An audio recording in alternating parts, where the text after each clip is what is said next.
Baseball in the Hudson Valley has been a long and storied tradition.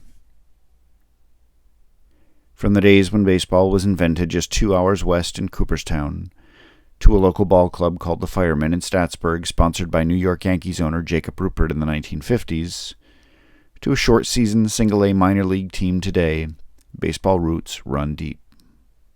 Over a century before the Hudson Valley Renegades of the New York Penn League arrived in 1994, the Hudson River League was established in 1886.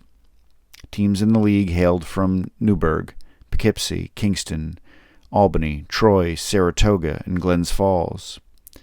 This early league paved the way for numerous professional and amateur leagues that would follow.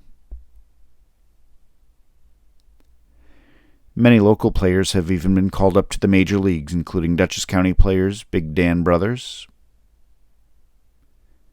and Eddie Collins, who have both been enshrined in the Baseball Hall of Fame in Cooperstown.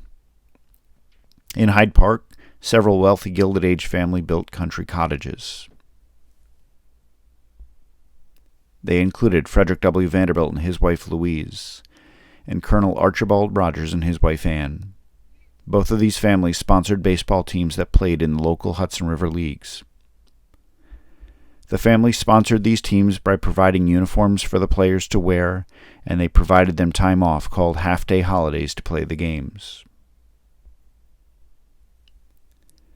The Hyde Park Vanderbilts were one of the leading teams in Dutchess County, having won the 1913 championship against Colonel Rogers Crumwalds. Many of the players were estate workers, but some teams also brought rung-in players from other local teams, including the Hyde Park Robin Hoods, to fill in. The games played between the local estate teams were often well attended. They provided great entertainment to the local community. The 240th Military Police were organized to guard Franklin Roosevelt's Springwood estate during World War II. In 1943, these men would form baseball and basketball teams when they were not on duty and play in local leagues. The 1943 and 1944 baseball teams played in the Poughkeepsie Twilight League and would host 2 exhibition games on the Crumwald estate against Major League ball clubs from Philadelphia. In both seasons, the MPs were extremely competitive and advanced to the league championship.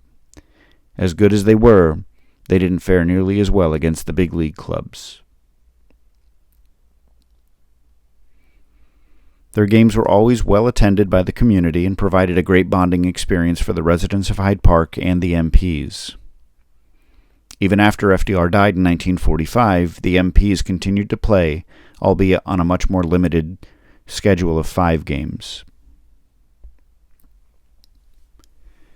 Baseball in the Hudson Valley wasn't limited to local and estate teams that played the sport. President Franklin Roosevelt also had a huge impact on the game. From his early days as the manager of the Groton School in Massachusetts to penning the Green Light Letter, baseball was a lifetime interest of FDR.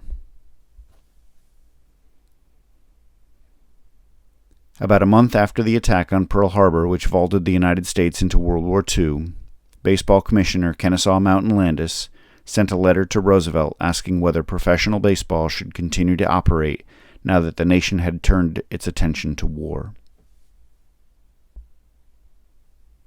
The following day, Roosevelt wrote what was considered to be the Green Light Letter, in which he stated, "I honestly feel it would be in the best for the country to keep baseball going."